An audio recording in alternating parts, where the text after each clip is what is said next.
Hello and welcome to this new video on how to Airbnb your apartment. So if you are new here, subscribe and press the notification bell icon so you don't miss any upcoming further videos. Now let's get started. So this is the interface that you get when you have logged in and signed up successfully on the Airbnb. So when you are inside this interface, you just have to look on the top right hand side. There is switch to hosting.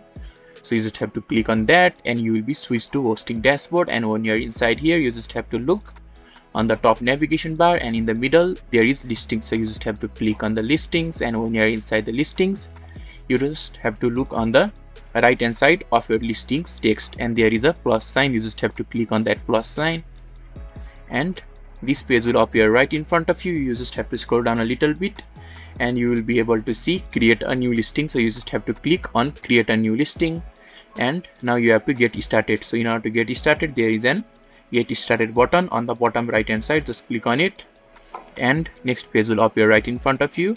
Now your steps to Airbnb your property will start. So firstly, we just need to click on the next button.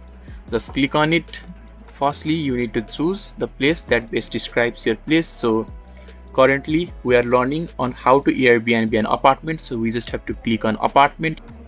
After that, we just have to click on the next button, and when you have clicked it, then another page will appear. So you just have to choose an entire place, a room or a shared room. You can just click on anyone. I'll just click on an entire place currently. So now click on the next button. Now you just have to enter your address. You can use your current location or the address of your property. After that, you just have to follow through the processes provided by Airbnb, and you will be able to Airbnb your apartment without any difficulty. So if this video is helpful to you, don't forget to leave a like button. Thank you.